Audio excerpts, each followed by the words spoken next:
As a preliminary matter, this is Brian Sullivan, Chair of the Affordable Housing Trust. Permit me to confirm all members and persons anticipated on the agenda are present and can hear me. Members, when I call your name, please respond in the affirmative. Rima Sherry. Here. Dave Iverson.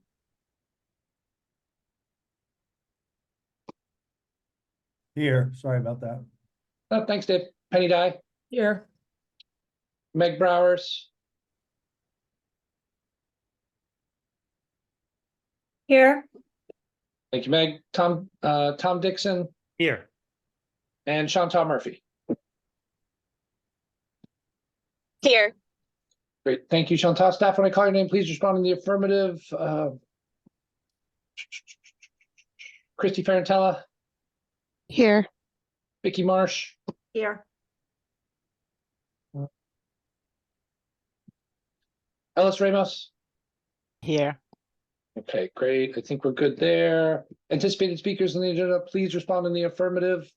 Let's see. We've heard from Lionel. Christy, wait, did I skip? I didn't mean, Christy, did I skip you? I said you. Tucker. You said me. Christy. Okay, your mic's Tucker. good. You forgot Tucker. Tucker Holland. I'm not Brian staff. I'm I a know. member of the audience. Sorry, I jumped into anticipated speakers. Brian Turbot. In attendance. Okay. I think I'm good there. I don't know the group from Hilltop to identify. I apologize. You could raise your hand, I'll call you. Cinder McInerney? Cinder McNerney, yes. McNerney, excuse me. Thank you. That's Brian, okay. there's also Lisa Driscoll and Megan Highland are here in attendance from Hilltop as well. Great. Excellent. With that, I'm going to continue moving on. Good afternoon. This is an open meeting of the Affordable Housing Trust being conducted remotely pursuant to Chapter 2 of the Acts of 2023. Ensuring public access does not ensure public participation unless such participation is required by law. This meeting will feature public comment. For this meeting, the Affordable Housing Trust is convening via video conference via the Zoom app as posted on the town's website. On how identifying how the public may join. Please note the meeting is being recorded. All attendees are participating via video conference. Accordingly, please be aware that other folks may be able to see you and to take care not to screen share your computer. Anything you broadcast may be captured by the recording. All materials that have been provided members of this body are available on the town's website unless otherwise noted. The public is encouraged to follow along using the posted agenda unless we note otherwise. We'll turn to the first item on the agenda. Before we do so, permit me to cover some ground rules for effective and clear conduct of our business and to ensure accurate meeting minutes. The chair will introduce each speaker on the agenda. After they conclude their remarks, the chair will go down the line of members inviting each by name to provide comment, questions, or motions. Please hold until your name is called. Remember to mute your phone or your computer when you're not speaking. Please remember to speak clearly in a way that helps generate accurate meeting minutes. For any response, please wait until the floor is yielded to you and state your name before speaking. If members wish to engage in conversation with other members, please do so through the chair, taking care to identify yourself. For items with public comment, after members have spoken, the chair will forward public comment to those members of the public that have joined the meeting via Zoom. Members of the public who wish to speak must state their names and be acknowledged and speak through the chair. Finally, each vote will be taken, conducted via roll call. And with that, we'll move to calling the meeting to order. And I'll look for an approval of the agenda or any edits and changes. So moved. Motion from Dave Iverson to approve the agenda. Is there a second? Second. Second from Rima Sherry by roll. Dave Iverson, Aye. Penny Dye, Aye. Meg Browers, Aye. Tom Dixon, Aye. Rima Sherry, Aye. and Chantal Murphy. Aye. Okay. Approval of the minutes. With this page break, I guess we'll take them one at a time. Chantal, do you want to, Penny? Yeah, I'll move approval of the minutes. You want to vote on them one at a time? I think we need to based on attendance Okay, first of all, at each meeting. as part of my motion, I just want to thank Ellis for condensing the minutes. It's so much easier to read them than before. So I make a motion that we approve October 3rd, 2023. Great. Chantal, can you identify attendance there so we know how to call the vote? Ellis, I just called. Ellis. Oh, I'm sorry. Yes, I'm pulling them up right now. Is there a second on Penny's motion? That was October 3rd, Penny? Yes, did? sir. Yes, yes, it I'll looks like second- I'll everybody, second that. Brian, everybody was in attendance. at that- Everybody was in attendance. So a vote to approve by roll, Dave Iverson. Aye. Penny- Sorry, actually Meg was not in attendance. Sorry. Oh, Okay, sorry, thank you. Yep. It says Penny she, Dye? hold on, then we gotta fix it on the minutes, right? Because, Okay, so then I'll need a new motion to amend the minutes to then be approved as amended. Sorry. Again, my mistake. She was not in the first part of the meeting, but she did come in late. Sorry. okay, That's what my note says. So we can continue. Okay. All right, so there's a motion to approve the minutes of October 3rd, seconded by Dave Iverson, and a vote by roll. Dave Iverson, Aye. Penny Dye, aye, Tom Dixon, Aye. Rima Sherry, Aye. Chantal Murphy, Aye. Meg Browers, Aye. and Brian Sullivan's an aye. For the meeting minutes of October 10th. Do we have a full attendance and is there a motion? October, I don't have that, even have that. I don't see that here. Oh, For I have a October page, 10th, I have a page break. It's at the beginning of the second page. It lists October 10th, October 31st, and November 17th. I don't see the minutes as an attachment, Brian. Oh, okay. oh. Oh, I'm sorry, here they are, here they are, no, Oh. here they are, my mistake, they're here. Where, oh. What page? I'll make a Okay. motion that we approve the minutes of Tuesday, October 10th. I'll second. Okay, motion from Penny and second from Rima. And then I apologize, I don't have it in front of me. Is there full attendance? 2, 3, 4, 5, 6, 7, yeah, 7. Okay, vote by roll call. Dave Iverson, Aye. Penny Dye, Aye, Meg Browers, Aye. Tom Dixon, Aye. Rima Sherry, Aye. Chantal Murphy, Aye. and Brian Sullivan's an aye. Minutes of October 31st. Is there a motion or any comment? I'll make a motion to approve those. Sean, it looks like Chantal wasn't at the meeting. Okay, is there a second? Second. Second from Rima, a vote to approve minutes from October 31st by roll call. Dave Iverson, Aye. Penny Dye, Aye, Meg Browers, Aye. Tom Dixon, Aye. Chantal, pass over you as you weren't there, and Brian Sullivan's an aye. And I'm an aye. Oh, Rima, I'm sorry. There's so many faces on the screen today. I'm having trouble tracking where everybody is. November 17th. The last of the minutes listed. Sorry, we can't vote for November 17. It did not get attached to the packet that I sent you guys. So we're gonna have to pull it for next time. Okay, please hold that over to the Sorry. next meeting. Quite all right. Close item 3, open item 4, public comment. We have a number of people here today. Would anyone like an opportunity for public comment?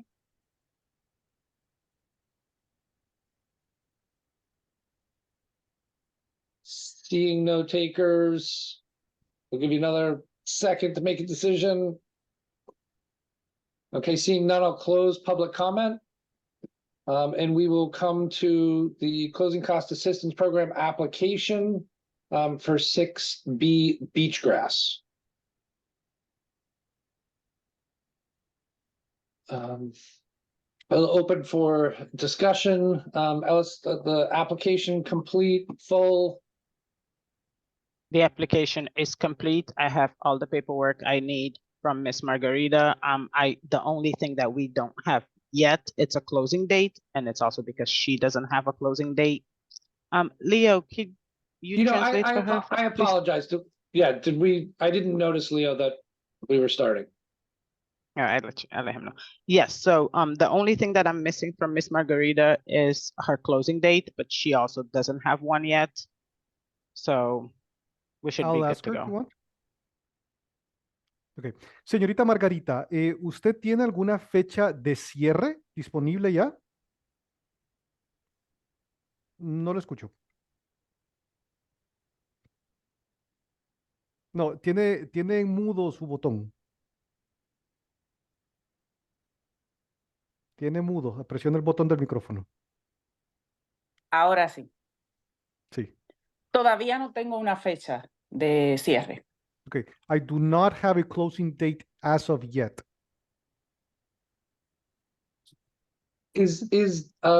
My own curiosity, is that because of construction timing or?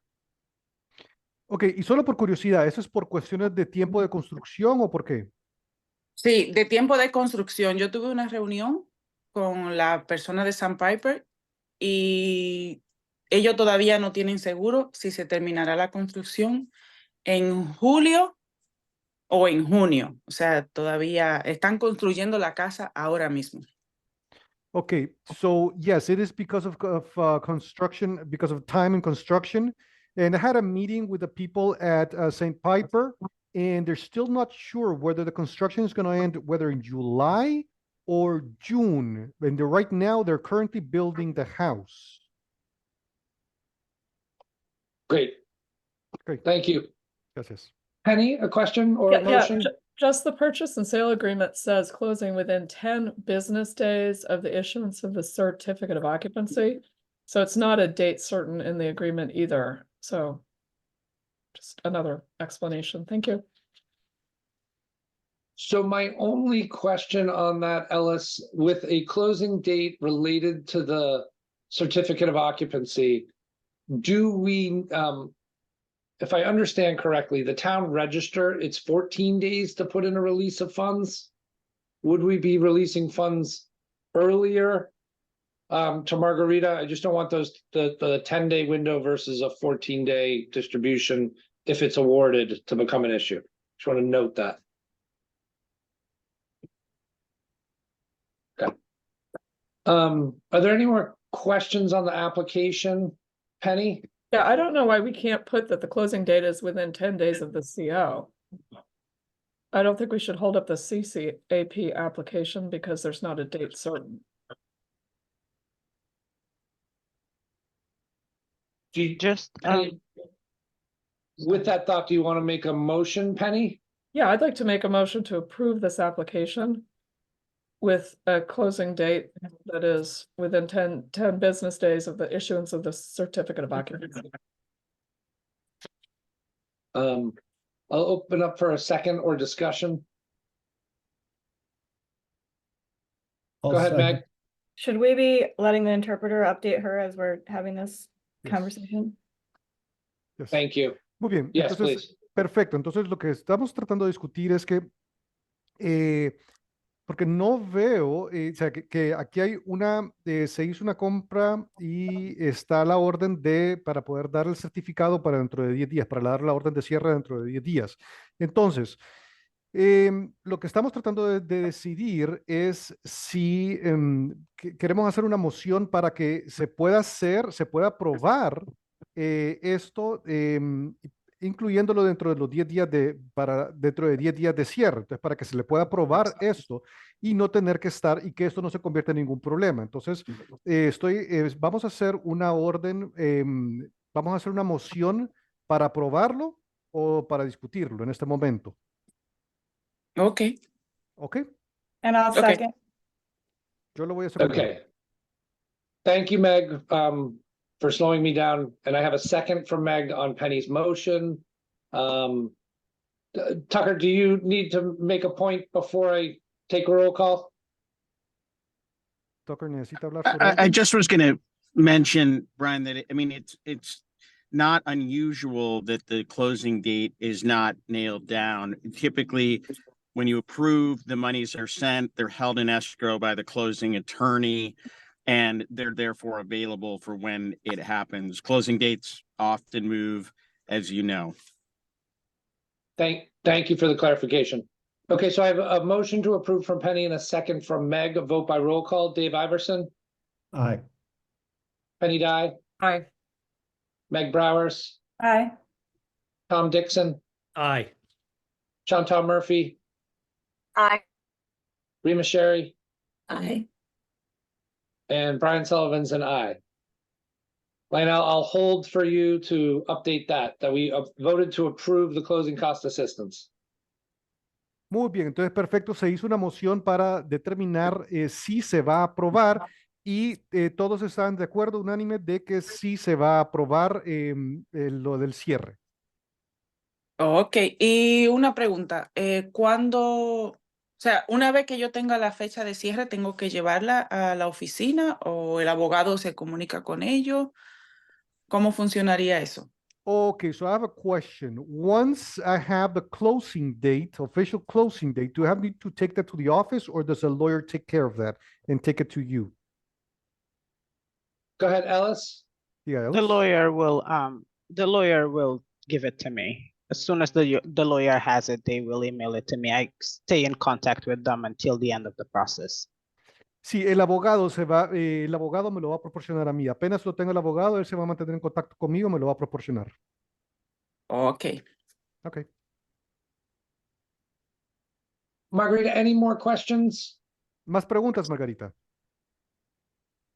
No, me imagino que el monto de que me vayan a aprobar ya me lo dirá el abogado y solo darle las gracias. No, just that I imagine that the amount that is going to be approved, I'm going to be the lawyer is going to let me know, and I just want to thank you. Excellent. Thank you. Congratulations. Congratulations. Gracias y felicidades. So happy for you. Me alegra por Thank you. usted. Don't feel like you need to stay. This may be a long meeting. No sienta que se tiene que quedar, no se preocupe, esta es una reunión larga. Gracias. Thank you. Nada. Where did I lose my agenda? Okay, so 7-letter contract extension, discussion and action. Christy, I will come to you here. Yes, so 7-letter has been working for us. This is a contract that they are the firm assisting with the communications around the real estate transfer fee. And the contract is going to be extended for another 6 months to kind of get us to this next legislative session where we have the transfer fee included in Governor Healy's housing bond bill. And so it's just a formality for the trust to approve the extension of the contract. Great, thank you, Christy. Are there questions? Penny? I have a question. How does the 7,500 that we're contributing, where are what are the other sources? Who else is paying for this at this point, please? The Vineyard is also contributing to part of the efforts, and I'm going to go over to Tucker to see if there's any other historical funds. Sure. Thank you, Christy. Through you, Mr. Chair, the Vineyard is paying an equivalent amount for the services of O'Neill and Associates, which is the actual lobbying firm. And we are paying, as has been the case from the beginning, strictly for communications and strategy work. Thank you. Are there any additional questions?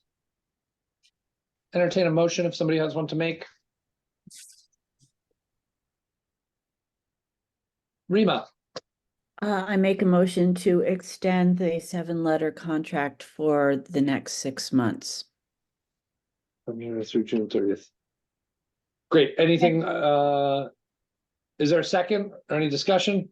Tucker Holland? Tucker. I'm not looking at the contract in front of me, but Christy, can you confirm, is it 6 months or is it 7 months through the end of July, which is sort of the anticipated completion, hopefully, of the work here? I can amend my motion. It's So through June 30th. of twenty It's twenty-four. listed, yeah. Okay, And if that's what they've got it as, yep. And just to clarify, Penny, the 7,500 is monthly. Okay, and Christy, what date was the extension to? I didn't hear all of June it. 30th. June 30th, okay. So my motion is to extend the 7-letter contract through June 30th. Is there a second? Second. Second from Dave Iverson. Any discussion? Vote by roll. Dave Iverson, Aye. Penny Dye, Aye. Meg Bowers, Aye. Tom Dixon, Aye. Rima Sherry, Aye. Chantal Murphy, Aye. and Brian Sullivan's an aye. Okay, sliding down to Hilltop and Bond Council discussion. So Brian, I think turn to you to kind of introduce us Sure. to the parties and kind of go from there. Okay, so thank you, Mr. Chair. Thank you, members of the trust. As most people are aware, as the trust's good work becomes more and more complex with more and more developers kind of coming looking for some type of assistance in constructing or in getting affordable housing created. As the committee is aware, we have numerous borrowing articles, so we thought it would be good if Bond Council kind of went through some of the challenges that we face in kind of understanding what we can and can't do with borrowed funds versus regular funds that may be allocated. So we have Brenda McDonough from Lock Lord here, and then from Hilltop Securities, who is our financial advisor, who helps us when we go out to market to issue either a bond anticipation note for short-term cash flow purposes or general obligation bonds when we're permanently financing. Hilltop is the one that does the majority of the analysis for us, as well as helps us all the way through issuance. And I know that we have had discussions with some of the people that are some of the groups that are coming to us. The deals are getting more complex. So I think Cinder is here as the representative that we interface all the time with from Hilltop to really kind of take us through what they do for us and also discuss some opportunities to work with. They do have some housing groups within Hilltop that can help us vet some of these other deals. They've worked with both sides, developers, municipalities, in understanding the deals and helping get deals to the finish line. So we think in conjunction with not only their financial advisory services, but these other groups within Hilltop, working in conjunction with Bond Council, that we hopefully can come up with strategies and potential involvement that make sense for the town, but also we will align within the four corners of the box that we have to in terms of borrowing. So we thought it'd be good for both of them to kind of be at this meeting to kind of just give a little bit of an overview of what they do and give the committee an opportunity to ask any questions if they had any. So Great. From there, we didn't Thank you. really discuss who was going to go first, but I'll leave it up to Cinder and Brenda who wants to go first. Thank you, I'm happy Brian. to go first. I think it kind of sets the framework for Brenda, Okay. before Cinder can talk Brenda, about. before you start real quick, I apologize. Ellis, go ahead. I just wanted to let Leo know that he doesn't have to stay on from now on. Margarita's done and we don't have anybody to translate to, so you feel free to stay or leave. And also, Billy Cassidy, is that you? The Zoom It is. user? Yes. Okay, it great. is. Thank you. So we actually need, I was we gonna do need ask him the to same change thing. his name though. Yeah, Billy, For if the you recording, could, it has to change the name so it's visible. Mr. Chair. Ellis, Thank if you, you could everybody. do that. We for got him. it. Great, thank you. I got some waves. Cinda, there you go, Brenda. So Brenda, the floor is now yours. Thank you for, Okay, great. So I just want to explain where I'm from and what I do for the town. My name is Brenda McDonough, as you can see. I'm from Lock Lord, which is the town's bond counsel firm. Our job is to issue approving opinions for bonds which includes basically whether they're validly authorized and issued and whether they can be tax exempt. So, and our opinion is necessary basically to sell the bonds in the market. So that's where I come in. So we look at all of the, validity of basically the authorization, making sure it complies with all of the laws, with all of your town bylaws, and with constitutional and also federal tax law. So thank you for having me, and I appreciate the opportunity to talk to you folks today. There's three main points I want to go through, and basically I just want to discuss what the legal authority really is to borrow, how those borrowed funds can be utilized by the trust, and then discuss basically two limitations or kind of considerations when you're looking at these purposes. So just to begin, as you know, the Municipal Affordable Housing Trust Fund statute was enacted to really create and make it easier for towns to create an affordable housing trust fund, to divert streams of money, fees, and other things, and really to create an affordable housing trust fund to the town's preferences. Before that, Affordable Housing Trust Fund had to be created by special act. So this really broadened the authority among cities and towns to create these. The statute was revised to kind of work in conjunction for affordable housing purposes with the CPA. So there is a Community Preservation Act. There is authority to borrow in anticipation of CPA revenues for affordable housing purposes. But as you know, that comes also with some other approvals necessary by the Community Preservation Committee. And those funds are also competing with the other Community Preservation Act purposes: open space, historic preservation, recreation. Unfortunately, the Affordable Housing Trust statute didn't come with a broad authority for the town to borrow for the Affordable Housing Trust purposes and to give the funds to the town in the way that maybe, the Housing Authority or Redevelopment Authority has that kind of statutory authority exists. So what does exist basically for the town to borrow? It's basically the general laws. Chapter 44 is the section where municipal borrowing authority, general authority comes from. And the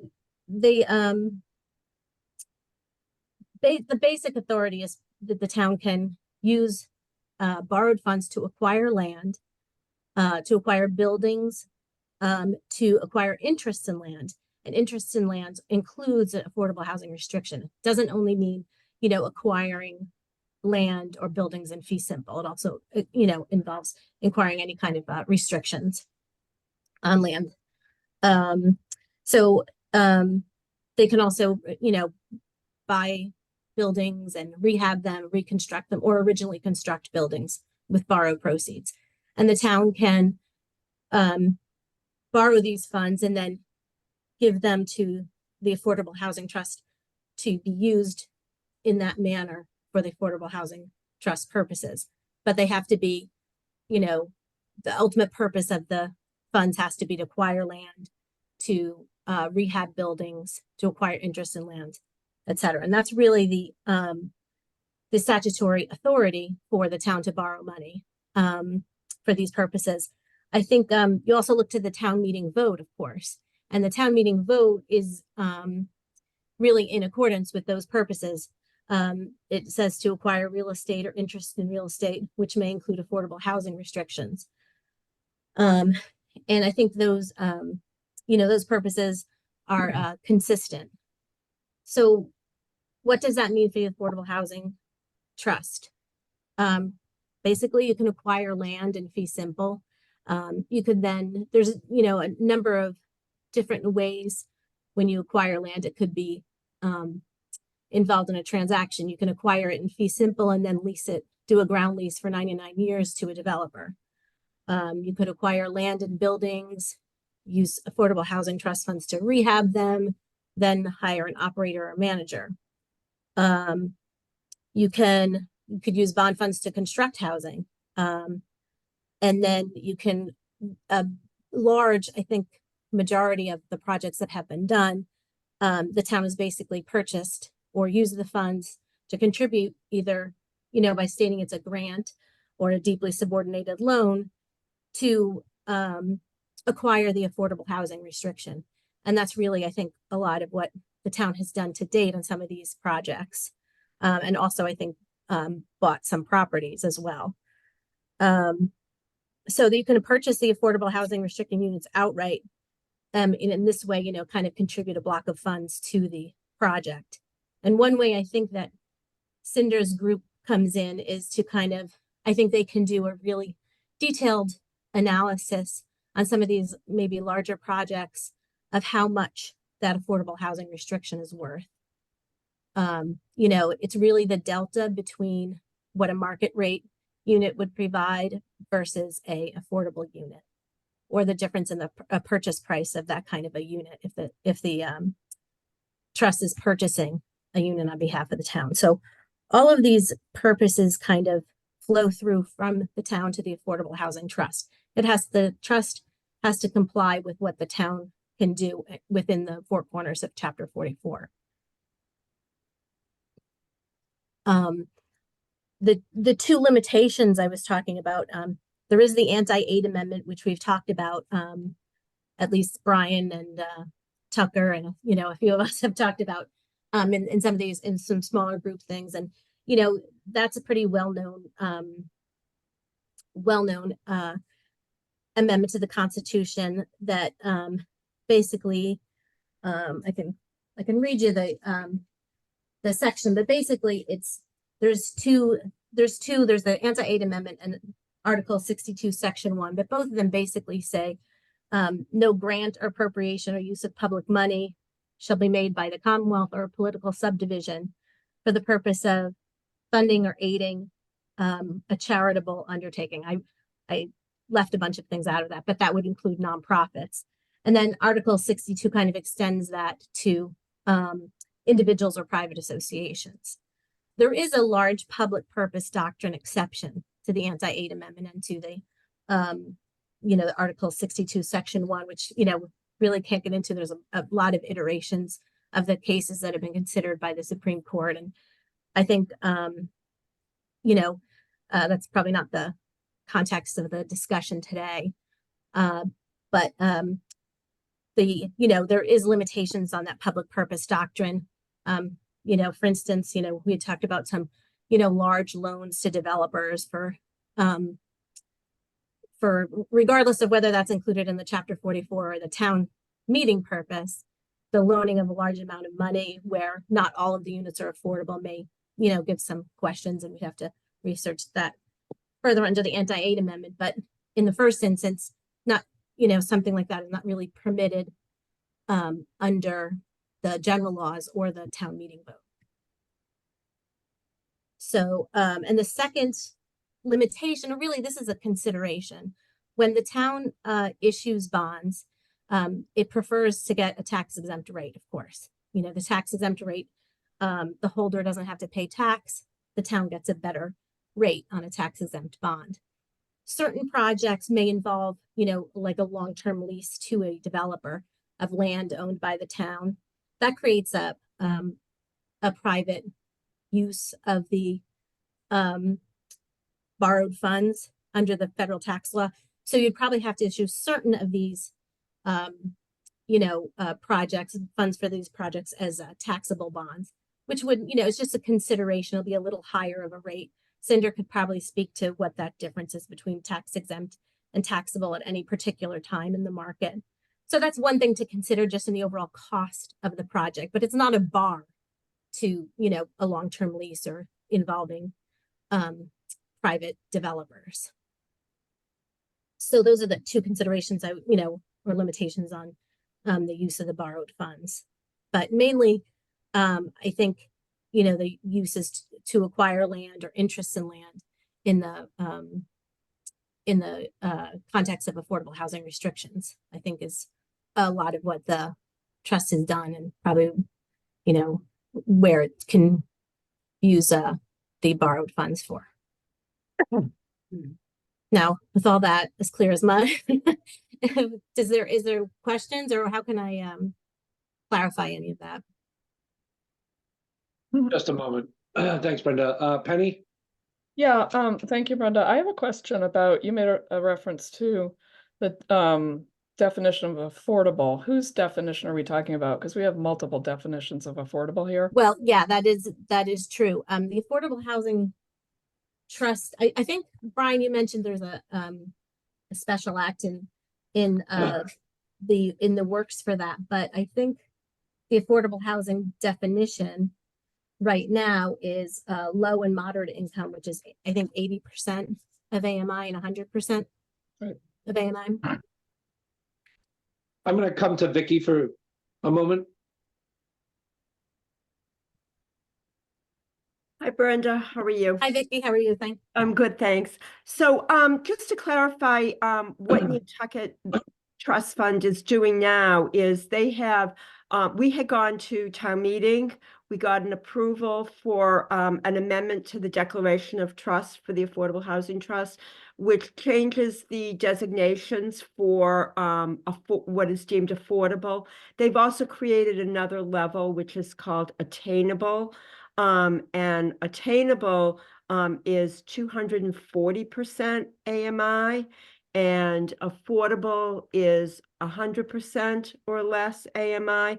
So I just want you to, I'm not sure whether it's been signed and recorded by the trust yet, but I know that the select board signed off on it at their last meeting. So that will be coming, and that will actually get recorded as well. So we've changed the definition here slightly to accommodate the circumstances around affordability on Nantucket. Okay. Well, I'd have to look at that, obviously. Uh-huh. And also the, I know some of the earlier votes, I don't have all of the votes in front of me because there's been several, but I know some of the earlier votes did have limitations in them. So that would have to be, I think most of those are used up or close to being used up. Mm-hmm. But they would, also have to consider what, obviously, if there's anything in the vote. And that vote would have to be amended if you wanted to change those. Okay, so if I could just add, so yes, some of the earlier votes had limitations, some did not. Right. But some of them had like 100% AMI as, a limitation rather than the 80% or less. So there are some votes. So in the event that the town was going to use some funds, if they're left on something that has a limitation, we could go back to town meeting and amend that. Is that correct? I don't know. Yeah, you if could. any- Okay. Yeah, I think so. Except for the CPA ones. The CPA ones, I think, are still restricted under the CPA statute. Correct. But I'm pretty sure those are close to being used up. I don't have the full. No, borrowing we history have for a it. second borrowing, Brenda, that hasn't been fully utilized okay. yet, but Not even, okay, in notes, the CPA one? but those, the second CPA authorization of Okay. 5 million, but those are limited by the CPA statute, which shouldn't Right. impact anything anyway. I mean, I think that all of I think the first borrowing and maybe the second one had slightly different limitations, but most, if not all, of the borrowings subsequent to that, I believe, authorized borrowings up to 240% of AMI. Yeah, I don't remember. Based if on it's our 240, discussion, but I think, I think based on our discussions with you and Rick when we were doing them as well. Any? Yeah, just a follow-up question to Brenda, please. You made a comment about using public funds directly for to create or subsidize affordable units, and then you sort of slightly mentioned but not to do, for instance, loans to developers who are building things that weren't entirely in the affordable housing area. Can you expand on that, please? Well, I mean, the making of loans, I don't think is really authorized by the statute. If it's really to purchase interest in land and affordable housing restrictions included, or to construct or rehabilitate affordable housing. So the loaning of the funds, to me, may be outside of the scope of the town meeting vote. Thank you. Also, I think Vicky and I would have to consider whether, any whether aid to, I mean, it's kind of, you know, if the fact is, if it's not, you know, authorized, it's kind of a moot point, but one thing I want to mention, certainly deeply subordinated loans that have been made in the past are treated under case law as like a grant, or basically funds just gone to acquire to the purpose of, you know, the affordable housing restriction. Those, you know, 50-year subordinated loans, those kind of things are not really considered a loan because of the length of the bond versus the payback period, you know, or so Just to incongruous, but follow up on that, go ahead, sure. Are you suggesting that those are, as a matter of course, forgiven?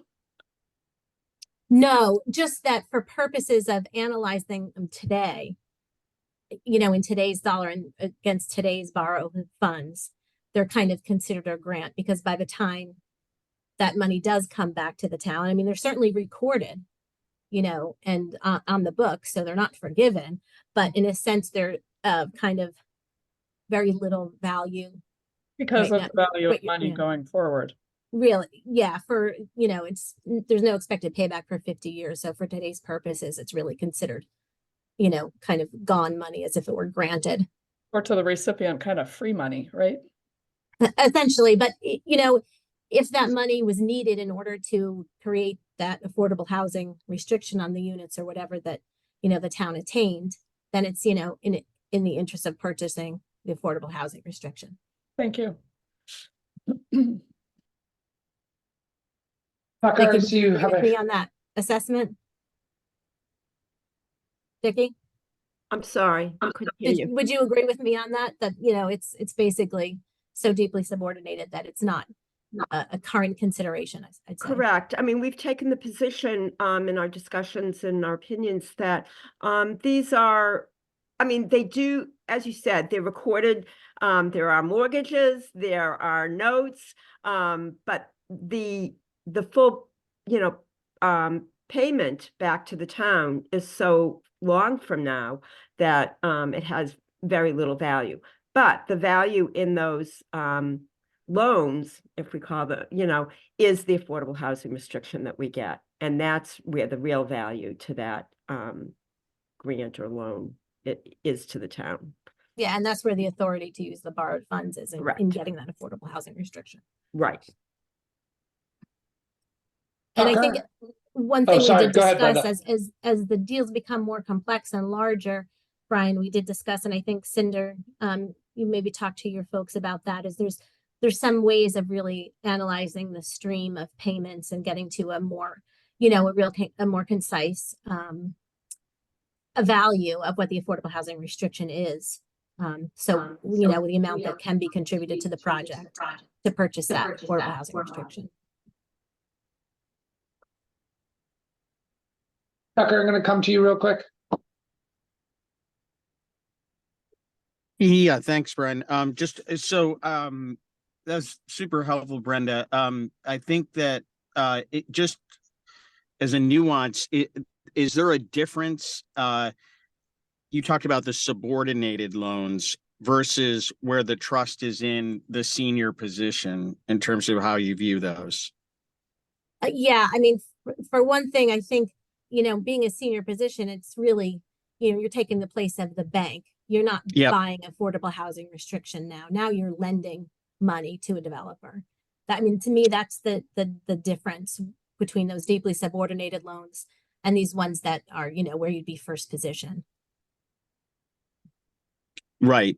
I think that, I mean, it just seems like increasingly the challenge, not just for Nantucket, but, you know, what we hear around the state is that, you know, there may be an initial contribution, let's call it a long-term ground lease or the land toward a project. Right. The state maybe come in with certain subsidies, but there certainly in these times, there is a gap that even still that the projects and the state even are looking to the local municipality to fill the gap. Well, financially. Yeah, at this point, and Vicki may agree with me, it just may be that borrowed funds can't, you know, there can be other sources of funds from the Affordable Housing Trust, but the borrowed funds probably won't be able to make that gap depending on, you know, how it's set up, how the transaction is framed. But that also Oh. leads to the issue that the town may not be able to participate at those levels because the majority of the funds that we have outside of the $6.5 million override and some other monies that have accumulated from Article 10, we don't have that wherewithal to fund that gap between what the value with Cinder's group helping us of the affordable restrictions are Mhm. versus that delta. And so this is kind of why it's good for the trust and as a whole to kind of hear the complexities that Tucker and I used to deal with, but now Christy and I are dealing with on how do we bridge all those gaps and put this all together? And it just, unfortunately, as important as affordable housing is, if we're trying to use borrowed funds, we may never be able to fill 100% of those gaps. So, thank you, Brian.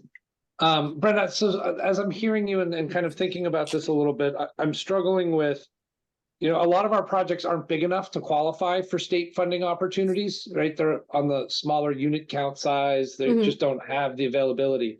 Are there opportunities in the public aid exemptions for us to explore more, whether, if loaning's not working, is it just turning into grants? Or in an ownership potential, like can the trust be partners with these developers with an ownership interest, like a non-equitable ownership interest or something? Vicky, I don't know about, the real estate kind of law or some of the, what the town can do as far as like a partnership with, a for-profit corporation or even a nonprofit.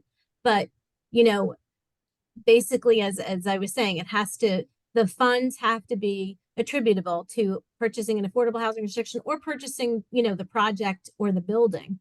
So, there can be ways to use the affordable housing funds, in those contexts to to achieve the goal. It just may have to be not in the form of a loan.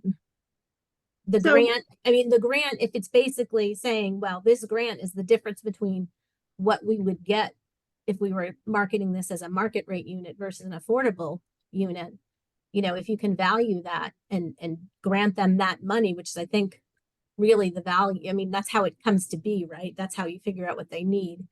That those funds can be considered either, a grant or really basically purchasing the affordable housing restriction. So, Brenda, if I could just add, Sure. so if we have a project, say like Brian is saying, it's a little smaller project, they're not going to go and get state tax credits, things like that. They come to us, they want us to participate as far as not as a partnership, but in giving them funds or Right. granting or loaning them funds. If we're in a subordinate position, as we've been in other projects, and we grant them these funds in the form of a loan, but we're getting our affordable housing restriction. That's what we're going to be able to get. So we can still do that, I believe, because we're actually using the borrowed funds to get the affordable housing restriction, correct? Retrieving the loaned funds Right. to basically that loan or that transaction, the value of that money is the affordable housing restriction. Right. I'd ask Cinder how that would be valued. I'd have to think about that a little bit and look at the, the particular numbers, because I think, we'd have to think about what the value that the town is getting. They're getting the affordable housing restriction, but how to value that. And if that can be seen as the, a loan or grant, I think that may meet the public purpose exception, but I think we'd have to consider whether all of the units also are affordable, or whether, you're giving it to, where they're only, 10 out of 40 units. Yeah. I think, that would have to be some of the considerations. Okay. But we'd probably have to, unfortunately, these are very fact sensitive. I'd like to be able to give you a blanket, yes, you could do that. No, but it is pretty difficult because there are so many different scenarios, So but we would I think have- valuing the affordable housing restriction is a really good start to almost all of these. So we would come to you in Hilltop to evaluate project that we've received a request on? Is that how you would advise us to go forward now? Cinder, what did your group have to say about when we talked to, if you talked to them after about the, valuing affordable housing restrictions and any other ideas? Well, one thing before we get into Cinder is that, Vicky, the realistically, the way that we would envision this, because these deals are getting so complex, is that if the trust decided that they wanted to pursue one of the deals, then Christy and I or whomever would work with Cinder, give them the parameters of the deal, and then their group would review it and kind of give us the information, which they sent back on one of them that we are working, that they need. And then ultimately, when we did that, at some point along that way, we would then involve Brenda once we had the analysis done to say, does this meet the four corners of the box? And if she says yes, then in my mind, then the next step would be to go back to the Affordable Housing Trust with the parameters of the deal as we think they have to be. And if they agree, then we would present it to whomever had asked for it. I think that we wouldn't go to Brenda immediately till we had some analysis of the deal so that we knew what we were going with versus just saying, here's what we want to do. Does it make any sense? Because I think that I can think of two of them in particular. They're hypersensitive with a lot of money involved in them. And it's probably going to take more than one pass at getting something that Brenda and Rick and all of her other counterparts at Loch Lord are going to be comfortable with, because she'll attest to the deals that we've done are we're doing a lot of affordable housing deals, and they certainly are getting more complex with the amount of money that's being And certainly with requested. the taxable and the tax exemption, I Right. mean, those are, factors that have to be, if you're looking at the overall cost of the project, that has to be kind of factored in as well, I think. Great, thank you. Thank you very much for clarifying that, both Brian and Brenda. Thank you. Brian and Brenda, I have an impossible question for you in that process, and I won't hold you to it, but what is a realistic process timeline to evaluate one of these deals if somebody comes in, to be able to understand whether we can move it along or not? Being the hyper competitive market that Nantucket is, for us to understand what we should be looking at or not. Is this a 3-week, 3-month, or 3-year process? Well, I don't think it's 3-year, Brian. I think that, to be honest with you, I think it still goes back to a case by case basis of the amount and the mix of units and everything. But and we're only in the first deal really that Cinder's group is actually helping us with. So I hesitate to give you an exact timeline, but my hope would be less than 90 days to be able to pull this off if it makes sense. But I think that the complexity of some of these may push them out. I mean, in terms of that, I'm not sure there's a standard response to say it'll be done in this time frame for every one of them. But the hope is to have them done as quickly as possible. And do you think we can come to a place of the beginning steps of a standardized process so we understand what to be asking, or shape the box a little bit for the members of this board? I mean, I think based on what Cinder's group has sent myself for this one particular deal that we're kind of trying to analyze for the trust, I think from that we can get a pretty good idea of what they're going to need on a case-by-case basis. Because in listening to Brenda, if we're really looking at what the delta is between a market rate unit and then the affordability unit at whatever level it is, it's pretty easy in my mind initially to kind of understand what we need. We're going to need their projection of rent rolls over a period of time, and some other documents, which are probably pretty similar all the way around. So I think that from this meeting, and Christy and I have talked about this, and I'll let her chime in too, correct me if I'm wrong, we've already kind of started putting the framework of what we think the process looks like to be able to discuss with the trust. I don't think we're quite there yet, but I think we have a fairly good understanding of what that process would look like when a developer comes forward. Okay. Thank you, Brian. Christy? Thank you. I just wanted to follow up on Brenda's response earlier about borrowed funds might not be able to be used for closing a gap financing. And I'm just wondering if we could use kind of that definition of an affordable restriction and what's the delta between a market rate and affordable rate. Could we then use borrowed funds to help with gap financing? I mean, basically that delta is the value of the affordable housing restriction. And assuming the town is getting an affordable housing restriction or something's running on the town's behalf, that value, it can be financed with borrowed funds because it's acquiring an interest in land. An affordable housing restriction is a valuable, and costly, interest in land because, to the developer, it's, basically limiting, what they can get for the unit, either in sale or in rental. So Can we add the Nantucket factor to that too, Brenda? Well, so to that point, Brian, Brenda, just for clarification for me, the affordable restriction, as Vicky mentioned, we've updated our legislation and we'll get you the paperwork that I believe has 1 or 2 more signatures to go, and then will be recorded. But are we looking at affordable and attainable up to 240% units or just under 100% AMI units?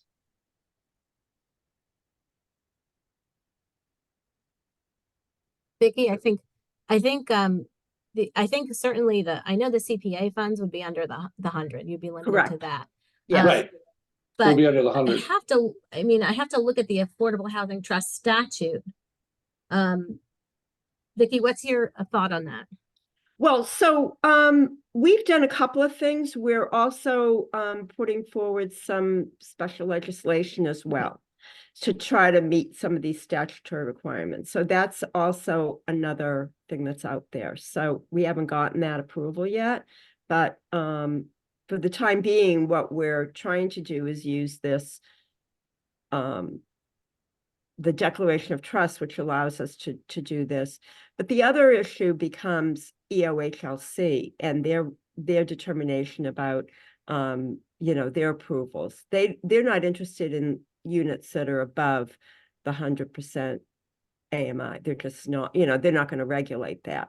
So it's really up to the town to obtain this affordable housing restriction in order to be able to protect that affordability.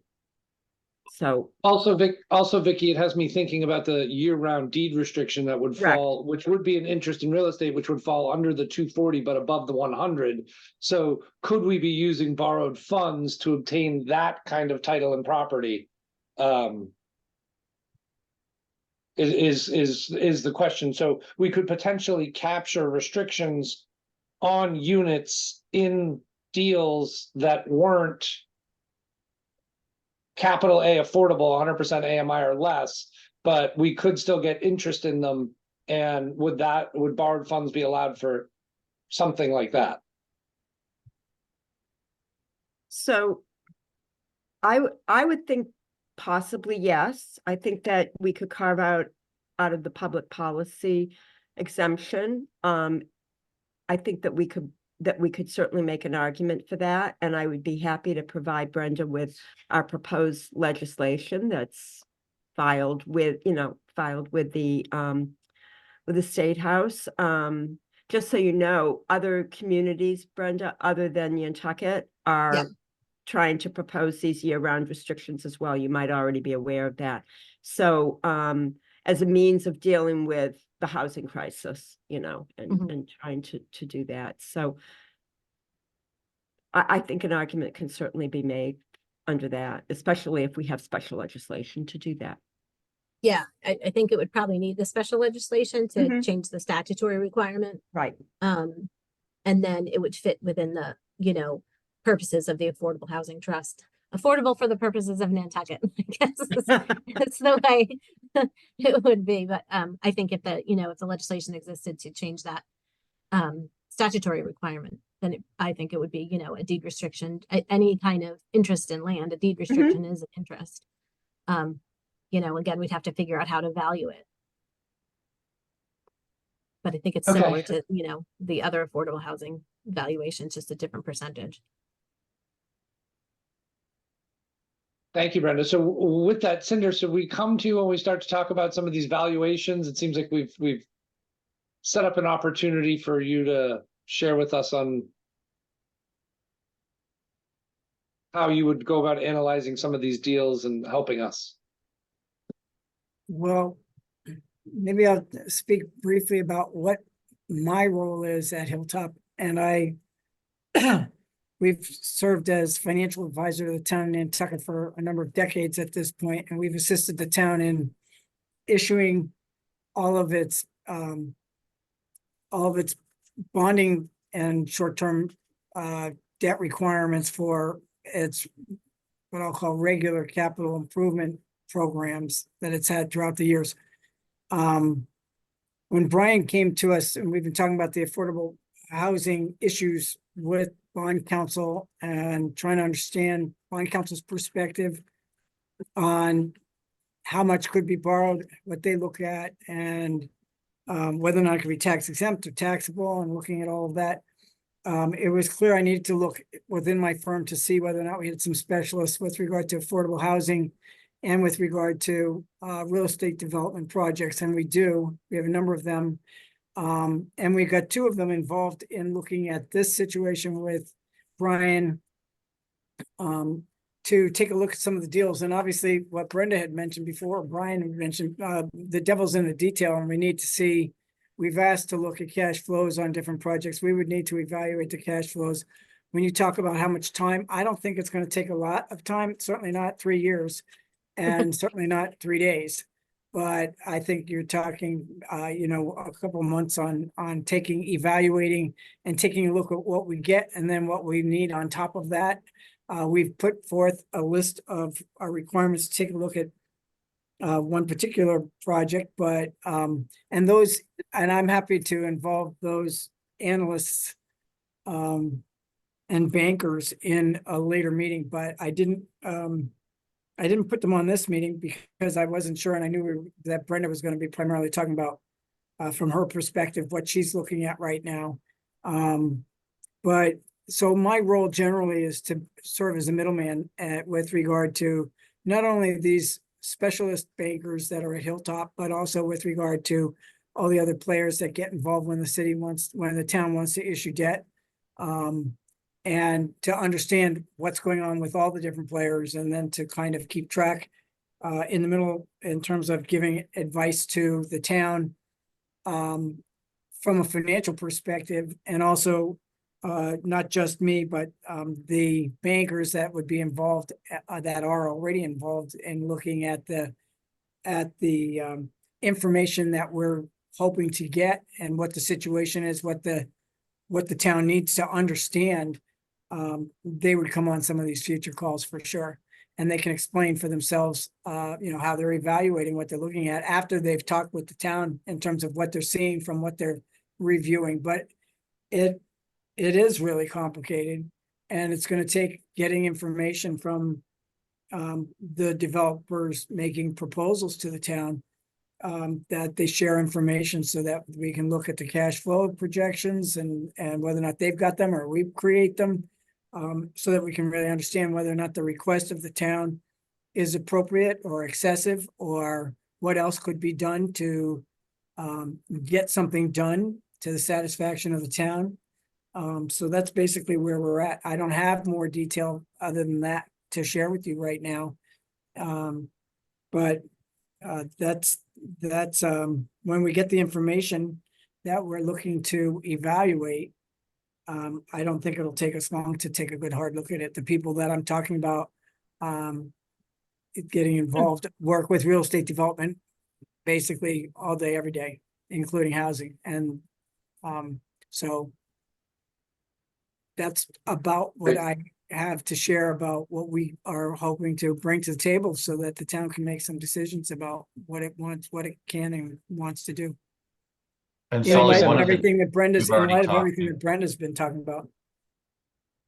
Sully, we have Thank you, already Senator sent the, Brian. Sully, we have already sent the request to one of the developers for the information to try to parse through it. I can tell you right now that I'm pretty confident it's not going to be at the level that they've discussed with the trust, just based on Brenda's discussions and the understandings, but it will be at some level. Are there questions for Cinda, Brenda, or Brian at this point from any members of the trust? I would point General out too, pub- though, so one of the biggest helps that Cinder does is really helping us, and along with Lisa and Megan, is really understanding the length of time we can take this and prepare out the permanent borrowings and understanding the impact from a debt service a debt service side of it in calculation in terms of the payback periods, which has been very critical in managing the budget as we go through, because this is a lot of money we're talking about that's in this budget every year, and a lot of it is debt excluded, which has a as most of the committee probably understands, debt exclusions are on top of Proposition 2.5, so they're outside the levy limit, and they have a potential to have tremendous impact on the tax rates that everybody's paying. So they provide a lot of service in analyzing the amortization tables for us and what they may do to the taxes on an annual basis. So we're certainly very happy that we have them on our side. Penny? Yeah, I would welcome a further discussion, and maybe today's not the day for it, on what we can expect once we have an RFP ready to go on some of our properties, what the expected timeline is. I know that we've not had as robust a response to a recent RFP as we had hoped for. It would be helpful just, I'm sorry, I'm losing my voice today, but as a trust member to understand sort of the reality of what it is that we're facing in terms of our planning. Thank you. Thank you, Penny. So I think this last one, we gave almost 2 months for a response, Penny, if I remember correctly. The response really, to echo what you said, probably wasn't as robust as everybody had hoped for. So we have talked internally, I think, of ways to hopefully generate some interest in some of that work. I think now with an understanding from the particular individuals in Cinders in the groups at Hilltop that do this quite extensively, we will work with them on identifying what information we would request to be included in the RFP, which would help us begin the analyzing all of that immediately upon response, which should cut down on some of the financial analysis timeframe. And then it's just a matter of the group getting together and reviewing the proposal on all the other legs of the requirements, and then a discussion on that financial analysis and impact. So I think it can be done quicker in the future. I think that's the best answer I can give you. These, again, they're not easy to do, and they unfortunately take a lot of time. Sometimes more time, I think, than any of us on this call would like, especially me, because I'd like to see this done so that we can have people in these houses, and units. But they are complex when you're talking about the town's involvement and how we can actually finance that. Because one thing we have to remember is we have a limited amount of funds outside the borrowing. I know we do have a $6.5 million override, but there's a potential that the trust is going to commit a substantial portion of that to leverage a much larger borrowing to try to go down some of these paths, which is going to limit the participation from with non-borrowed funds unless we come up with another solution to that. And as we sit here today, I don't have that solution ready to give you. Thank you. Thank you. Okay. Do you have a follow-up, Penny? No, I'm good for now. Thank you. Okay, Christy? I just wanted to thank Brenda and Cinder. When I joined the town, there was a lot of discussions the first couple of trust meetings on kind of what we can and can't do and what funds have been expensed. And Brian and I have just worked really closely. We now have a weekly meeting, which I'm sick of hearing from me every day, but we're working through a lot of the challenges that we've had over the past couple of years and moving in a good direction where we're getting input. And I think everyone was kind of asking for like a structure so that we knew what to go and ask developers. And I think this is giving us the framework, but we have to understand that real estate is really flexible and we're not always comparing equal things. So this is kind of giving us the boundaries that we can work in. And this is really just round one. I wanted to bring this to the trust so that we could start talking about, you know, what is the boundaries, and then we can continue these conversations at future trust meetings and future deals come forward to us. Thank you, Christy. Vicky? So I just, Brian, getting back to some of the comments you made about the RFPs and Cinder's, input into all of this. Is there a list of documents that Cinder and her group can provide that we should probably have requested in our RFPs right from the start. So I that have will them be- all. Okay. I have it all. We'll use the basis of what she sent for this most recent deal as the framework for that, with the understanding that we may request additional documentations as necessary. Correct, but this will at least get us to the point where you have the documents Yes. initially to work from. Okay, that's all I was wondering. Correct. Thank you. Penny? Sorry, I just remembered my question that I forgot before. Brian, for you, when you're doing these evaluations on the RFPs, obviously you're looking at the financial implications for the town. Do you have somebody on you talk about your group, do you have somebody on your group with local development or construction expertise? Well, so in the one RFP that we got that kind of didn't generate as much interest as hoped, there's a complete group of people. I think Tucker is on it. I forget all of the rest of the people, and they're evaluating it on the criteria that were developed for the RFP itself. So I don't remember off the top of my head, Penny, if that one included and who's on the group, or if there was a criteria relative to construction. I think there was. Because I remember there was quite a bit of documentation on the construction of the buildings that was submitted. But in the future, like all of those that were put out because it's owned by the trust, I think we worked with Tucker to come up and identify a group of individuals to participate in that review. I think it was primarily made up a lot of the members of the trust and some other people as well. I'm peripheral on it because of my role as chief procurement officer, but there is a wide range of people that are involved in the review. It's not just myself looking at it, thankfully. No, You remember when we did 6FG, I think there was like 9 people on that review committee. So we follow the same process for these. Yeah, I ask only because I think a breadth of experience can only help. Thank you. I 100% agree with you. Yeah, Brian, the group includes Doug Abbey, who has extensive development experience, Tom Dixon, Leslie Snell, and then Laura Schufelt from MHP.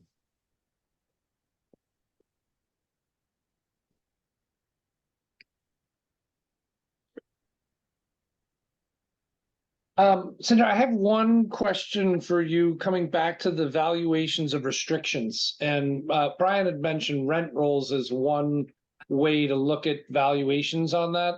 And in my experience, I see a significant difference in market rents, affordable rents versus Nantucket sale prices and the AMI affordability prices related to sale prices of an 80% unit or a 100% unit.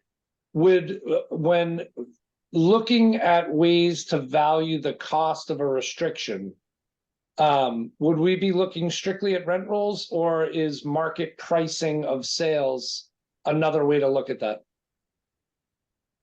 Well, it's interesting that you're asking me, but I apologize. I need to get my specialist to be involved in that kind of a question, and I'm happy to do that.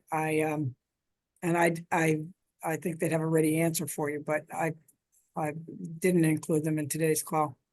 Okay, cool. It'll be on the next call. Any kind of a special call that you want to have with them, we're happy to bring them to the table. Great.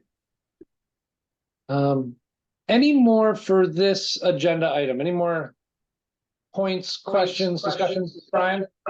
I think in terms of me suggesting or observing that we would use the rent rolls, I think that's more in line with if we're investing or participating in a project that is strictly rental units. My suspicion is that the way we would calculate the affordability restriction on something that we were selling would be to look at the home value versus the sale price with the restriction and do the calculations based on that. I think they're 2 different scenarios, quite honestly, in how we would do it, because the last deal that we kind of talked with Brenda about was strictly rental units. And the conversation was around what's the delta between the market rate rent versus the affordability rent, and how do you analyze that over, and we were analyzing that over a period in conjunction with how long we could issue the debt for. So I do think that they're 2 different things, and I think we would look at them differently when we're analyzing them, Brian. Okay. I understand where you're going, but I'm thinking about it as Brenda was talking about how the debt is kind of written off based on the term of it. So it's almost like a purchase of the unit versus the carry of the debt. Yeah. I don't want to take everybody's time as I work through this in my brain. Okay, thank you. I would like to just say thank you to the committee for having us, being able to do this. I think it really is very complex, and it's very good work that everybody's doing. It's certainly not without its challenges, but I think as all the projects that we've invested in to date, we've shown that we can overcome those challenges. They just are getting a little bit more difficult as we go, but not anything I don't think we can not find a solution for. And I appreciate Locklord and Hilltop for taking the time, as Christy mentioned, to talk to us all. And they're available anytime that you would like them to come to a meeting. We will make sure that we'll ask them to come. Brian, thank you for framing that so eloquently, so I don't have to. Thank you very much for coming, everybody. Thank you. Thanks for having us. Appreciate it. Thank you. All right. Mr. Chair, do you need me to stay for anything else on the agenda, or am I eligible to leave as well? I You're need you for eligible to item leave. 12 at board comments. So if you would stick around through the entirety of the meeting till then. No, you're all set. Thanks, Brian. Thanks. Thank you, Mr. Thank Chair. you. Thanks, everyone. Thank you. Thank you. Moving to item 8, year-round deed restriction update and discussion. Judy, I am so glad to see you're feeling better and bright, sunny skies behind you. It's 76 out there. Yeah. Awesome. Well, But I'm inside. I was going to say, well, try and be quick so you can get back, or you hopefully get outside. Yeah, so this is my favorite conference every year is the ULI conference. It's like for 2 days, you just get immersed in housing conversations and nothing else. So it's always worth it to be here. So I'm just throwing that out as a backdrop. I don't know how much you want to try to do on this today, because I know I just got this to you folks over the weekend. But I can certainly walk you through what it is. And I think you guys are going to have to give us some direction. Because I think you probably noticed there are several items in there where I kind of said, you know, what do you think? Do you want to do this or not? But if you want to just have me walk through this, I can. What is going to be the most helpful to you folks? So I think based on the timing that it was received, I know that I have some questions and notes, but why don't you walk us through it to catch everybody up to the same page, and then whoever has had an opportunity to review will ask some questions. So maybe that'll inform your group on what to come back with. Sure. No, that's fine. I Great. mean, you know, as I think I don't know if you all saw my email, but this has been a fascinating project to work on, because what we've discovered is, and I don't think it's really any surprise, Vail Indeed is not the only show in town. And so these programs are very, I mean, they all have the same purpose ultimately. And in some ways, I think functionally, they're kind of similar, but there are big policy decisions that are getting made by the programs that have this deed restriction purchase. And it, you know, it ranges from, are we going to limit this to employees only? Are, you know, people who are trying to work full time in the community? Are we going to have affordability restrictions in addition to year round? Are we going to provide incentives for affordable in addition to having a baby basic restriction for year round? So there's a lot of clearly policy thinking that's gone into the development of these restrictions. And in light of that, I thought I'm just going to put some questions in this document for you guys to think about. You know, and so if you, I think you probably, you know, the bigger questions are in red, in italics for you guys to think about. And the first one is sort of toward the bottom of that first page. And before I get there, I should just say, I tried to sort of frame the purpose of the program, that statement that's up front. You guys should feel free to modify that as you see fit. But I think the things that we really need direction about are the items that are in red. That's not to preclude discussion about anything else we said, but just to try to focus on, you know, these are things where I think we ran into, you know, some bigger questions, some of which you folks had talked about before. But one of the items that the last time I met with you, I was a little bit fuzzy about was if in fact you're going to entertain the possibility that someone might convey a restriction to you with the intent of staying in their home. Are those people who are in that position, are they also going to be subject to the 240% income limit? Because I don't know how you get around that if the beneficiary of the expenditure is a year-round person who might be there for an extended period of time.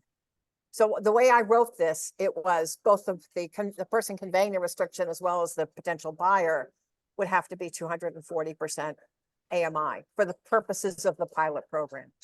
And that's sort of one thing, you know, I need direction on.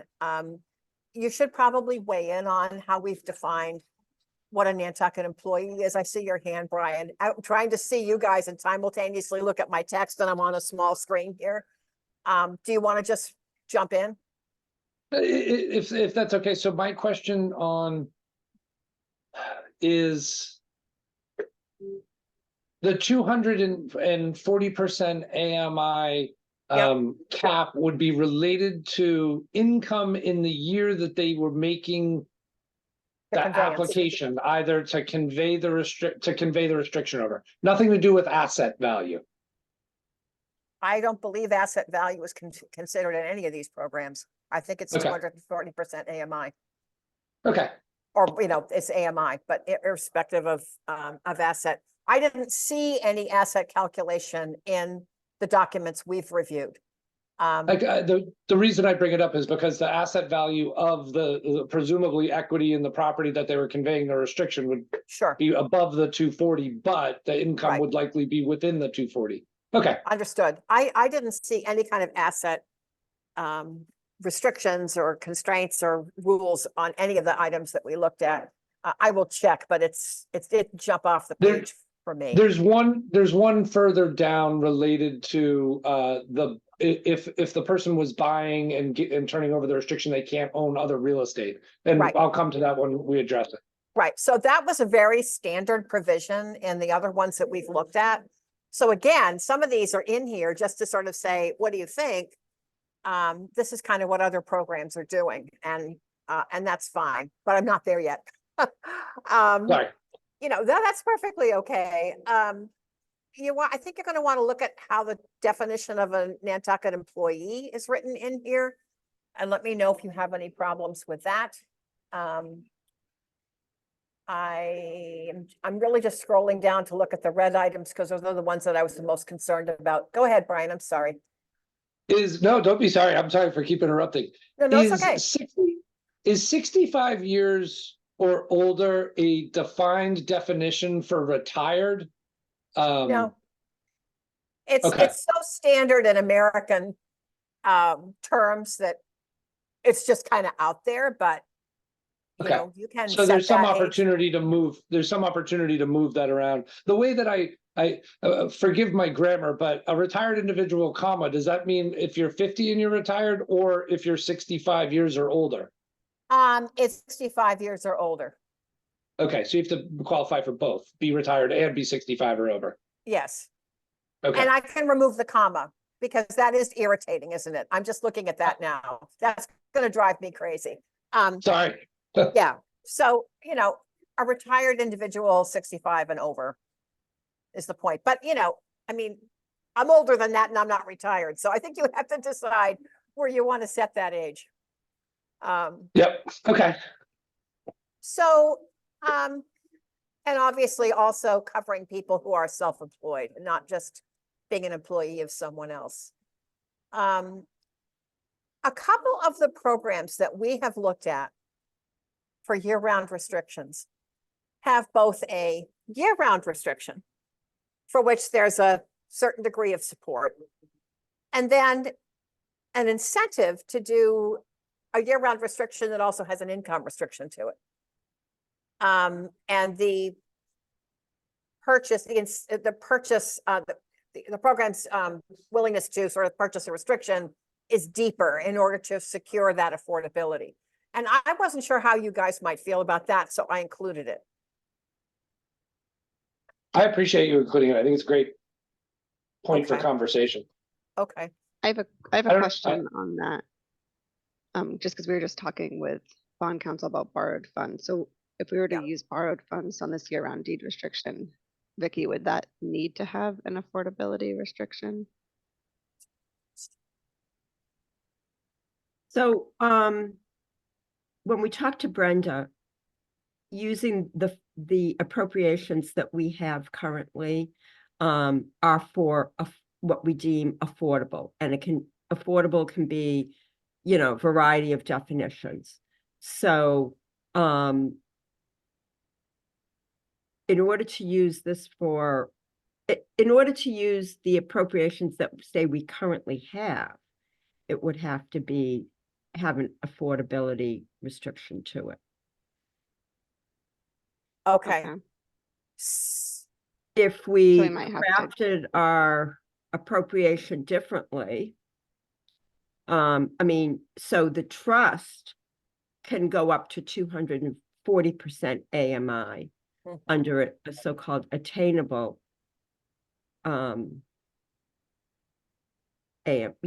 attainable level. So we have to be careful of how we do that. So you could still, it doesn't have to be necessarily affordable, but it would need to meet our requirements in order for the trust to be able to purchase the restriction. Okay. Does that make sense? And Vicky, Yeah, that's up thank to you. 240%, right? Once this new amendment takes place, then we have a change in what we can support, up to 240%. But so then what we've also done is we've also put in, we're filing a special petition for a year-round restriction. Right. Doesn't have income levels, Mhm. but. And I think looking forward, I'm sorry, No, go, please. Vicky, I think looking forward to that point was part of what inspired me to go ahead and put this in here, because there are other programs that have tiers. We want a year-round restriction, but we'd really love to have a year-round restriction that also has an affordability restriction to it. So, the pilot may in fact have to have some type of an affordable restriction. The Right. longer term may not. So just help me so I understand. Can the trust right now support up to 240%, or is it a lesser income limit? So it's not up to 240% right now. We've voted on it. It's been passed at town meeting. The trust needs to execute the document that will get recorded with the registry, the amendment. Okay, all right. Okay, But so we we're will. okay. I'll be in We're the almost office at the end there. of the meeting. Gotcha. Just Okay. a small reminder to come sign it. I'll get to Okay. the office at the end of the meeting. I'll be right Okay. there. Okay. He's taking attendance. So Yeah. we're okay. We're okay then at 240%. That's helpful. Yes. So as a So- follow-up, yes. to that, before you move on, Judy, Vicky, does the warrant article that is being presented about the year-round deed restriction need to be amended in a way to allow borrowing authorization to fund it? And if it is, would it change it substantially that it couldn't be amended? Good question. I'll have to go back and take a look, first of all, at the restriction and how it was drafted. But Okay. just so you understand, the trust does have the ability to borrow funds, okay? Right. And so I think that if we were using an appropriation that allowed the trust to borrow the funds, or the town to borrow the funds for the trust, that I think we would be okay. But if you were going to go and borrow funds on your own, you can do that.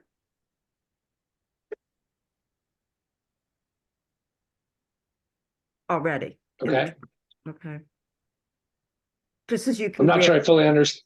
yeah, just as you, so Right. you can grant mortgages too. Okay. But I want to go back and I'll take a look at the legislation just to review how we would, if there's any authority in there, how we would purchase the restriction, or whether we're just relying on the trust document. So Okay. let me look at that. Okay. Thank you. Judy, back to you. Okay. One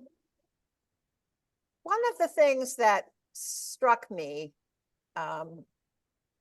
about most, but not all of the programs that we looked at elsewhere is that they really are messaging, this is to help people who work in the community live here. And so a lot of them seem to be set up around the person who works in the community full-time, finds a home within a certain price level that they wish to buy, and the restriction is purchased at the point of sale. And I think it's, you know, it's an easy way to do it. It's different from what we had talked about. So I just wanted to get that in there, that some of this around, I think messaging is important to think about. How are we actually explaining to the community what this program is intended to do? Because if for purposes of the pilot, you're trying to focus on enabling people who work in Nantucket to live there, then you might want to consider this approach, because I think it is simpler to do. I'm not saying it necessarily is what you want to do in the long term, but it's just something to think about. So you might want to maybe discuss that. Brian, I see your hand again, and there are probably other hands up, but I can't see them. I don't see any at the moment. I'm curious what those communities that you found these working in, so we could reach out to understand how they're working with their local banks to get financing on deals that people are closing on these properties with the restrictions and the funding. Okay. I mean, I think it's being treated as a buy down loan. It's basically it's almost like a deferred payment loan that just sort of rides with the property. There's a deed restriction. So, you know, the buy down is being, you know, transmitted to the title company, and the bank's loan is based on the purchase, the reduced purchase price. That's, I believe, gotcha. how they're doing it. That's how I understood it. Yep. So I'm not sure Chris, that you have the same problem with the banks that you might if you're allowing someone who already owns a home to convey a restriction, and now you get into this whole discussion about, is there enough equity in the home for the bank to feel secure in its ability to foreclose if it wanted to or needed to? Got it. Christy Anyway, put her hand up, so sorry. before we switch topics, let me go to Christy. Yeah, I just wanted to update the trust that I had an initial conversation with Beth Ann at Cape Cod 5 about kind of some of the concerns that the trust had brought up earlier on how this would look like on the bank's perspective. And she said that it's not an undoable. It's not impossible. They would do it similar to how they do covenant lots right now. So it'd be appraised. And once we'd have a couple deed restrictions, then they would have comparisons for comps for appraisals. But they would appraise the property with, even if it doesn't have the deed restriction on it, as if it did, just like they appraise a house if it's going to turn into a covenant. And then they would be able to loan 90% of that value of the appraised value. Right. And so I know one of the concerns was that it would get appraised at a value, and then we would be reducing the value, putting their deed restriction on, and then they wouldn't be able to borrow that gap. So that wasn't a concern of Beth Ann, but she's talking with her counterparts and seeing kind of if there were any other issues, but nothing has come up so far. But it sounded like it was a very doable program. Awesome. And Vicky? And Christy, when you spoke with them, did you have any discussion about the fact that the deed restriction would be have priority over the mortgage, or did that come up at all in the discussions? No. Okay. I can circle back. That would be good. Yeah, I'd like to know, because we want to definitely have priority over the mortgage, so that if they were to foreclose, the restriction doesn't get wiped out. It remains there in perpetuity, similar to an affordable housing restriction. Okay. Yeah, Vicky, I think that's how they're working. Anyway, Yeah, I would expect that that's what they would do, but I Yeah. just want to confirm that. right. Okay, understood. Tom, Yeah, Mr. Chair, I just kind of went through my head on the covenant program. The covenant program obviously has a finite asset restriction of what you can have. Wouldn't the calculation for Cape Cod 5 for a potential lot and who could buy it be different than this? Because if our program didn't have an asset limit, that might be, I don't know, I'm kind of just thinking out loud here. Does that any of that make sense? I'm not trying to know the question. So if we Would- don't have an asset limit where the covenant program does have an asset limit, Yeah, that calculation with a bank would be on what the value would be different, wouldn't it? Because that it's limited in the covenant program on basically who can buy it. Right, but we would be setting other restrictions of, quote, who can buy it, because it would be limited to either year-round people or an affordability. So I don't think they would be using the same criteria. Beth Ann was just saying that it's not an unusual request, that they kind of have the groundwork to go off of to lay out how this. Okay, I see. Thank you. Tucker? Yeah, thanks, Mr. Chair. So I was in the call with Christy and Beth Ann, and I do think it was clear to Beth Ann that the deed restriction needs to supersede the mortgage, just like it would with the covenant program. But I don't think they're going to object to what you brought up, Tom. The fact that somebody has greater assets is actually putting them in a more secure situation. The issue that came up in the discussion with Beth Ann is the limit on the appraisal once the deed restriction is incorporated. Kind of begs, where does the, so let's say 10% equity down come from? And that's the nuance that needs to get figured out. Okay.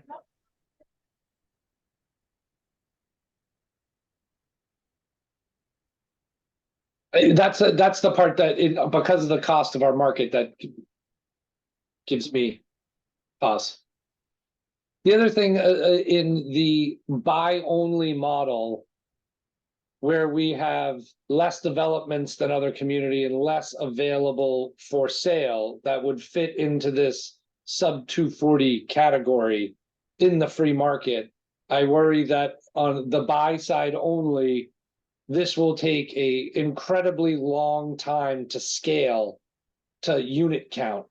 Whereas offering both existing residents and buys creates opportunity of scale for the number of restrictions captured in a shorter period of time, thus protecting more units in the marketplace. Okay, I'll stop there. Judy, back to you. All right, just so you all know, it's getting extremely noisy here. So I'm going to start having some trouble hearing.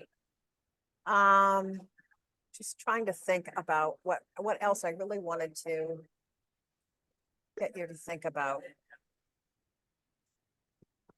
I'm looking through the Rima? red text here and just trying to see what else was jumping off the page at me. Rima, why don't you go ahead? You're on mute, Rima. Sorry. What I was wondering about is in the beginning, it says it would be available as rentals. So that was a little confusing because it said, you couldn't own the property, another property. So if someone wanted to put a restriction on a home that they owned as, that was like a second home as a rental, would that be possible? Or would rental only apply to a property that had, a second or tertiary dwelling, and those rentals would then need to be year round? It just didn't seem like rentals were really addressed specifically in here. They're and- not. But they were mentioned, so. Yeah, that needs to be figured. frankly, because this is a pilot, not the longer term program, I was trying to write this in a way that I thought it would be the simplest possible way to do it. And I wasn't trying to foreclose the discussion about rental longer term. Again, I wasn't sure if you saw my email, but one of the things that really struck me is that all but one of the programs we looked at are strictly home ownership. And I mean, it just was, and I'm not saying you should do that, but it was interesting to me. So we saw lease to locals out there. I mean, that's definitely a program that's in play. But the programs that are doing the year-round restrictions, I think are trying to get at home ownership, are trying to make it possible for people to buy and live in the community where they work. That seemed to be the uniform message in those programs. So again, given just the overall way they were designed, and I was trying to write a pilot program, I thought maybe we should just focus on home ownership for now. And really, it's a policy decision, and I'm more than happy to change this, but that's where I was coming from. Okay, great. Personally, I think keeping in a pilot and ownership model is the right way to go to get some proof of concept.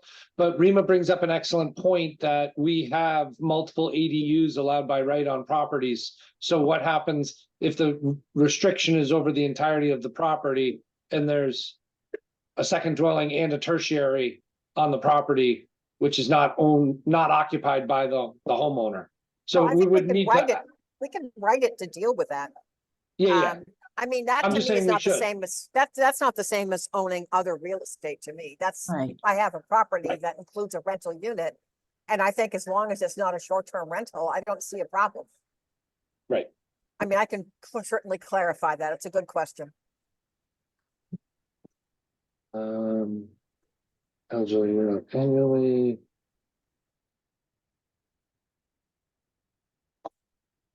The only thing that I didn't really see kind of touched on were penalties. There's annual recertification kind of on the last page, and I was like, well, what happens if you don't recertify? Or you can't recertify, or you incomed out, or I guess those become some questions for me. As I told all of you the last time I saw you, when we were talking about the interviews, everybody said, how is the town going to enforce this? We don't enforce our affordable housing restrictions now. So I thought I'll just dodge it for now. Okay, fair enough. But it needs to be in there. I know, but I just didn't go that far. Any other questions for Judy? Knowing we saw this today, if anybody has an opportunity to review it later, send their questions through Christy and Ellis to Judy, then we can kind of keep them all together and massage this a little more. Judy, I understand it's busy where you are. I don't want to keep you longer than need be. It's okay. Are there more questions? So do you want me to meet with you? When are you meeting again? Great question. The next meeting is March 19th. March what? I'm sorry. 1/9. Oh, Go do you ahead, want me to Penny. put that in my Yeah, book? we're gonna have to meet before then. Okay. But do you want me to We put are, but well, Judy, why don't you put the 19th in your calendar? Thank you.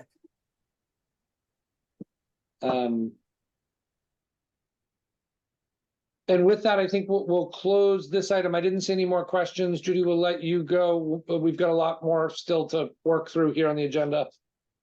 Thank you. Thank you, Thank Judy. you. Item 9, but is Vicky back?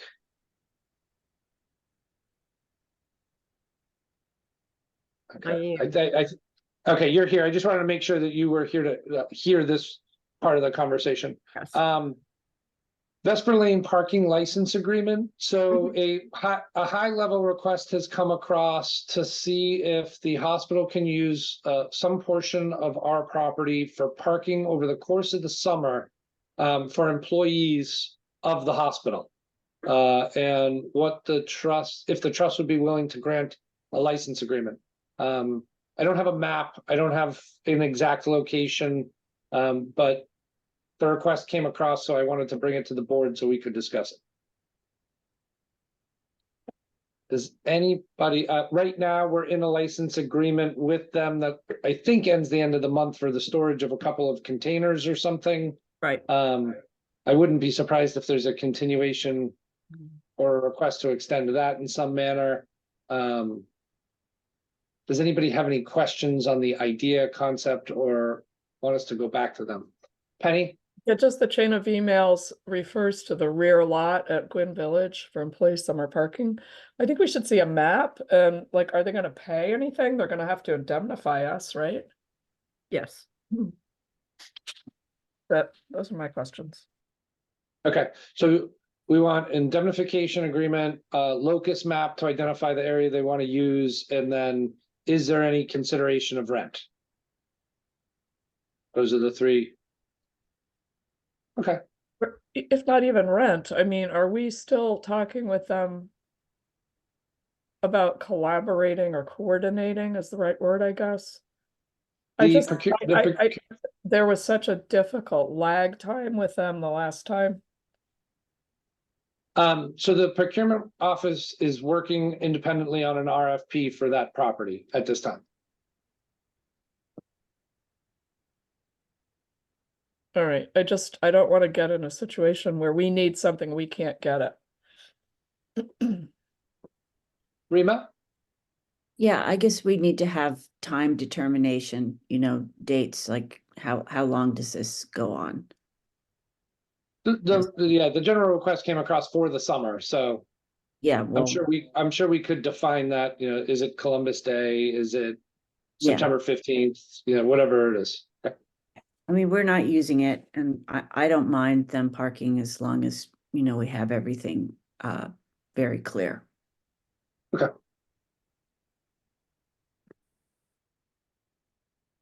So it sounds like we need some answers to some questions, so we can leave the item open and carry it forward to another meeting. We'll go back and get the answers to those 4 questions. Are you going to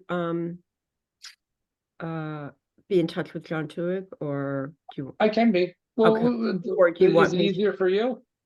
I've been dealing with Tim Sullivan, who is their counsel. I'm happy to reach out to him and just because then we're going to just need to do it, once the trust approves of this, we can go forward and do a license.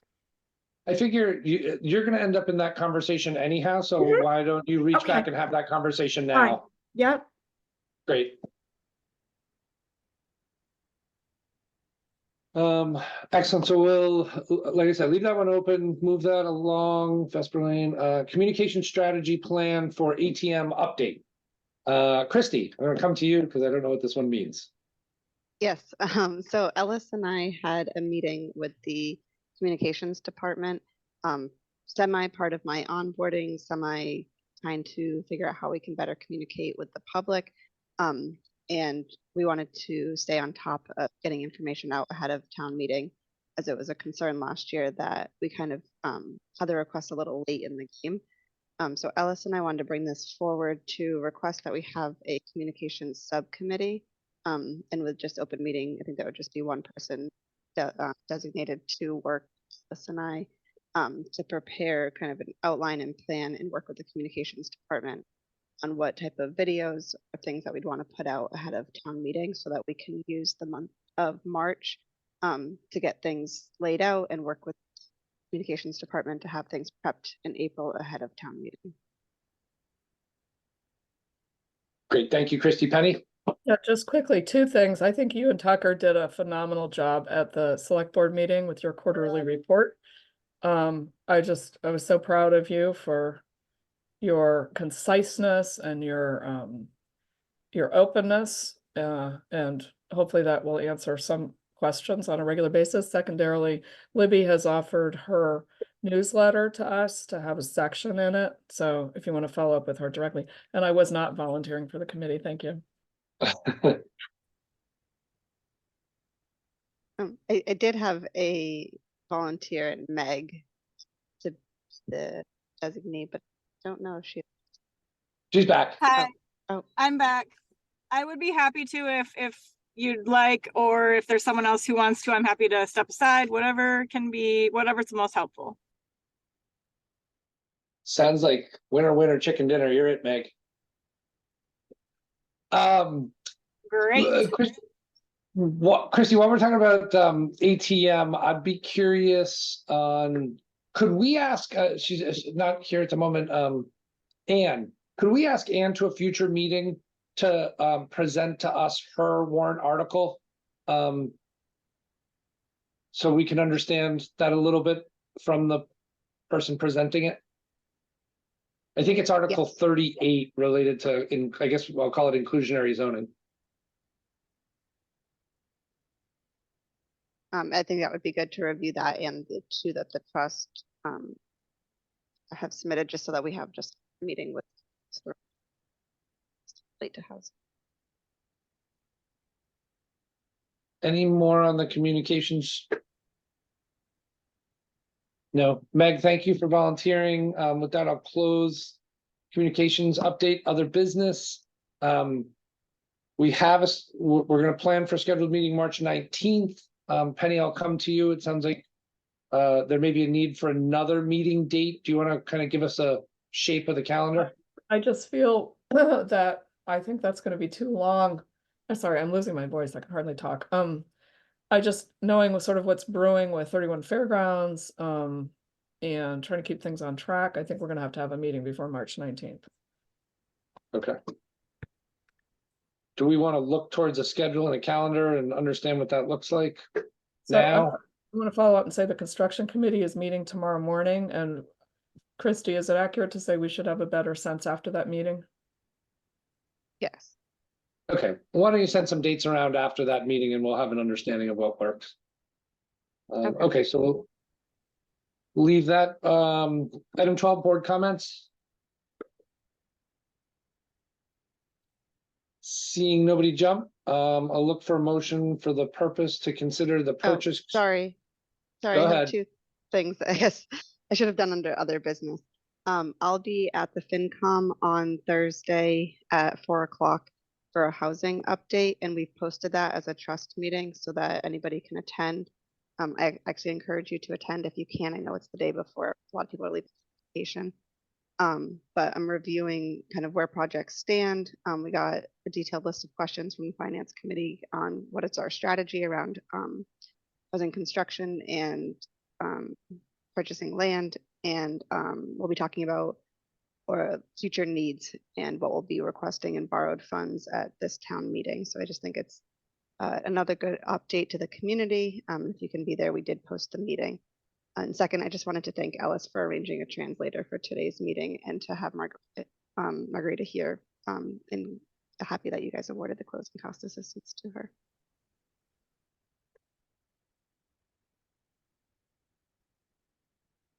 Thank you, Christy. Thank you, Alice.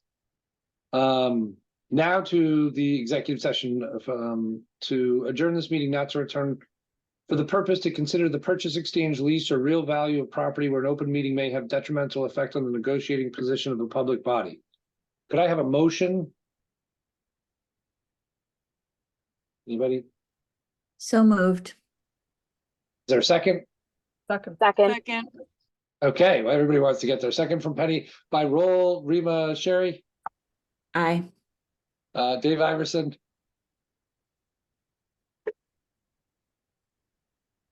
Dave, we didn't hear you. You're on mute. Sorry. No, I'm sorry. Aye. Thank you. Tom Dixon. Aye. Did I? Patty? Me? Oh, yeah. I Penny didn't Dye. hear you. I'm sorry. Sorry. Aye. Meg Bowers. Aye. Chantal Murphy. Aye. And Brian Sullivan's and I. Thank you, everybody. We'll see you in the next link.